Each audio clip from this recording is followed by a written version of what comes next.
ভুল তো জীবনে যা করার তা করেই ফেলছি।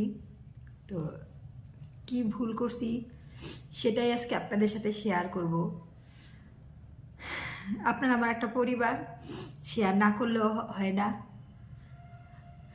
এই পর্যন্ত যা যা ঘটেছে সবই তো শেয়ার করেছি আপনাদের কাছে। আমার জীবনে যে ভুলটা ছিল, সবচেয়ে বড় ভুল ছিল আমার বিয়েটা। বিয়েটাই আমার জীবনে সবচেয়ে বড় ভুল। আর আমার মতো ভুল যেন কেউ না করে, আমি সেটাই সবাইকে অনুরোধ করব। আর এই ভুলের মাসুল আমি তিলে তিলে দিচ্ছি এখনো অবধি। ভালোবেসে বিয়ে করে সবাই সুখী হতে পারে না, আমিও পারি নাই।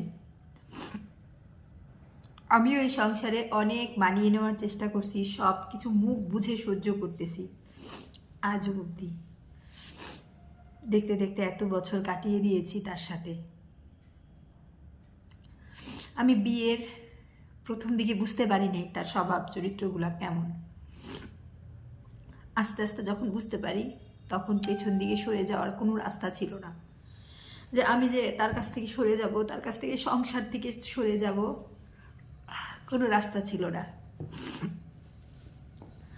কিন্তু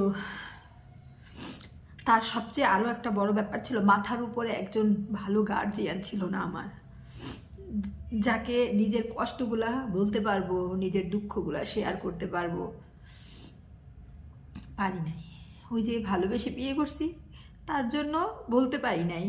মা বাবাকে বলতে গেলে তারা শুনতে চায় নাই। তারা বলতো যে তুমি তো নিজেই পছন্দ করে বিয়ে করছো, তাহলে কেন এখন আমাদেরকে বলছো। এটা একবারও বুঝতে চায় নাই যে আমি যেই বয়সে ঘর ছেড়ে তার হাত ধরে চলে আসছি, ওই বয়সে আমার মতো ভুল অনেকেই করে। কিন্তু পরবর্তী সময় ফ্যামিলির সাপোর্টটা অনেক অনেক প্রয়োজন। আমি পাইনি সেই সাপোর্টটা। প্রতিনিয়ত শ্বশুরবাড়িতে অত্যাচারিত হয়েছি, সহ্য করে আসছিলাম। বিয়ের পরে ভালোই কাটতেছিল দিনগুলো, বিয়ের পরে ভালোই কাটছিল। তারপরে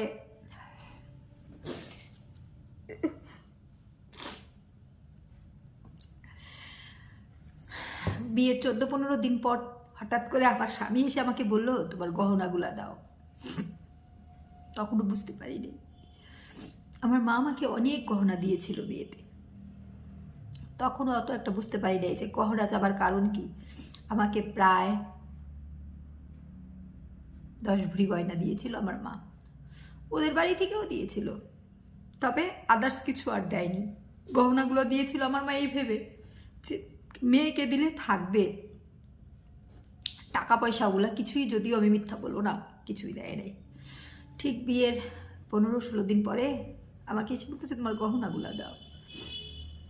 বললাম গহনা দিয়ে কী হবে, বয়সটা খুব কম ছিল, অত কিছু বুঝে উঠতে পারি নাই। তারপরে তার চোখ মুখটা ধুয়ে দিই, আমি কান্না করতে করতে কথা বলতে পারতেছি না। তখন আমি প্রশ্ন করছি, গহনা দিয়ে কি করবা? বলতেছে গহনা দিয়ে ব্যবসা করব। তাই আমি বললাম কি ব্যবসা? আমি তো অত কিছু বুঝতাম না, বয়স কম ছিল। তো আমি সবগুলা গহনা দিয়ে দিয়েছিলাম অন্ধের মতো বিশ্বাস করে। কিন্তু আস্তে আস্তে বুঝতে পারি সে গহনাগুলো দিয়ে কোনো ব্যবসা করে নাই, ওর ভিতরে জুয়া খেলার নেশা ছিল। আমি সেটা জানতাম না, বুঝতেও পারি নাই। সে সেই গহনার টাকা দিয়ে জুয়া খেলছে, আমার গহনাগুলো ছুটায় দেয় না। আমি কোনো অনুষ্ঠানে গেলে নতুন বউ খালি কানে খালি গলায় যেতাম,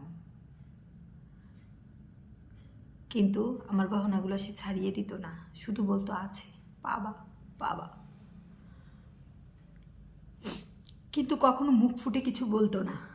আমিও ওইগুলোই বিশ্বাস করতাম যে মনে হয় সত্যিই পাবো। এমন করতে করতে দিন যায়, আস্তে আস্তে ওর আমি কিছুটা বুঝতে পারি। তবে ও নেশা করতো না, শুধু একটাই নেশা ছিল ওর জীবনে, জুয়া খেলার নেশা। এই জুয়া খেলার জন্য আমার জীবনে আমি অনেক কিছু হারাইছি। ও প্রায় আমার 10 ভরি গহনা থেকে 8 ভরি গহনা এভাবে নিয়ে গেল, নিয়ে যে আর দেয় না। পরে আমার মাকে আমি বললাম, মা প্রশ্ন করতে থাকলো, কিরে তুই বিয়ে বাড়িতে আসিস, কোথাও ঘুরতে গেলে গহনাগাটি কোথায়? তো বলতাম আছে মা, তো ভারী গহনা পরা যায় না, তো আমি অত ভারী গহনা পরতে পারি না, তো তাই সিম্পল গহনা পরি। মাও সেটাই বিশ্বাস করতো। হুট করে বিয়ের কিছুদিন পরেই ওর চাকরিটা চলে যায়। তখন আস্তে আস্তে আরো বেশি বুঝতে পারি যে ওর ভিতরে বড় হওয়ার উদ্যম কম। গহনাগুলো শেষ করে দিল, কেমন যেন দিন দিন বদলে যাচ্ছিল, আর আমার প্রতি অত্যাচারের মাত্রাও বাড়তে থাকলো, কিন্তু কাউকে বলতে পারিনি। আজকে হয়তো আপনারা বলবেন, আজকে কেন এত বছর পরে অনলাইনে এসে বলছো? তখন বলার মতো জায়গা ছিল না, মুখ ফুটে বলবো কাউকে, এসে সাহসও পাইনি। ছোট্ট ছিলাম যে আমার মতো এমন অনেক নারী কথা না বলে বলে বলে বলে আত্মহত্যা করে পর্যন্ত শেষ হয়ে গেছে, নিজেকে শেষ করে দিছে। আমিও একসময় চাইছিলাম, তা আমিও চাই আমার প্রতিটা মুহূর্ত, প্রতিটা ঘটনা আপনাদের সামনে এখন তুলে ধরতে, কারণ এখন আমি আর সেই ছোট্টটি নাই। অনেকটা বছর এভাবে যুদ্ধ করে করে কাটিয়ে দিয়েছি এমন একটা মানুষের সাথে। তারপর মাকে একদিন বললাম, মা আমি ওখানে সংসার করতে চাই না। মা বলল, কেন?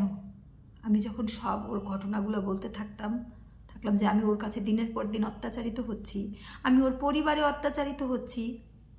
মা বলল, মা মেয়ে মানুষ, বিয়ের সাজে গিয়েছ এক কাপড়ে, সাদা কাপড়ে বের হতে হবে। ওই যে ওই কথাটা মা বলে দিয়েছিল, মাইন্ড সেট আপ হয়ে গেছিল আমার।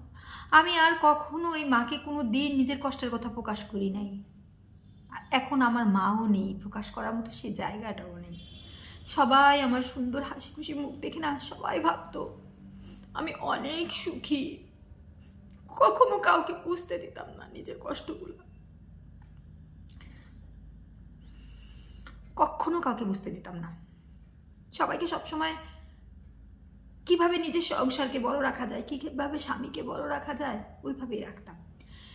কিন্তু রিসেন্ট আমি অন্যরকম হয়ে যাচ্ছি দিন দিন। আমি এই সংসারে বোরিং ফিল করতেছি, আর পারি না। এখন আমার ক্লান্ত মনে হয়।